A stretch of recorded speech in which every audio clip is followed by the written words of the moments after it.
Okay, as we start to wrap up this work in ratio analysis and so on, let's talk about a few of the issues that might come up for you.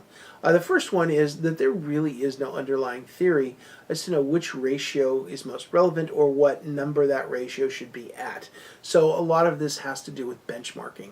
We're going to be looking at comparisons to companies inside our industry, outside our industry, and we're going to look at our own historical trends to see how well we're doing with regard to our ratio analysis. Beyond that, globalization, international competition makes it very difficult to compare the differences because accounting regulations are different across the board in every country and in fact every state here in the United States. You get little nuanced differences, so it's hard to compare. So when you think of ratio analysis or even financial statement analysis, you have to dig in a little bit to find out what the local rules are. You can't just across the board say, well, oh, I know what they are, because they can be tremendously different.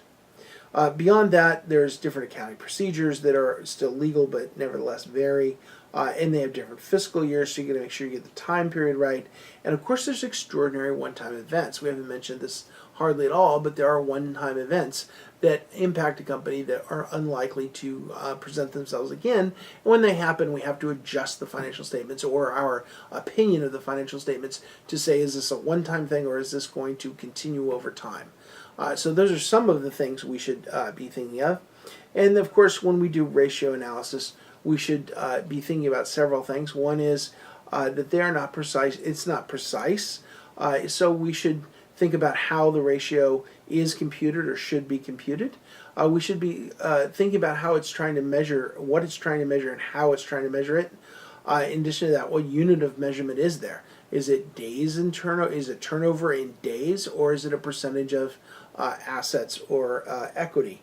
In addition to that, what does the value indicate? Are we sure that we understand what it means? Is it positive or negative? Does a high number mean good or a high number mean bad? How can we improve the company's ratio is what we do to improve it. We saw that there was a little tricky things in cash flow. If we wanted to improve cash flow, what do we do? And this, you know this already from your own life. If you want to improve your cash, don't pay your bills. So get other people to pay you and don't pay them. So accounts receivable goes down, payables goes up. That will improve your cash position. You already knew that, of course. If anybody's had a checking account at all, you know if you don't pay your bills, there's more cash at the end of the month. So these are the things that we need to adjust as we look at financial ratios. And of course, do managers need a dashboard showing ratios or other key financial measures? Well, in public companies, it's pretty easy. If you go to Google, Google Finance or Yahoo Finance, they have dashboards that tell you every ratio that there is for the company. You might want to dig into that a little bit and see if the ratio is the way you think it was calculated, because, for example, they could use different time periods for ratios.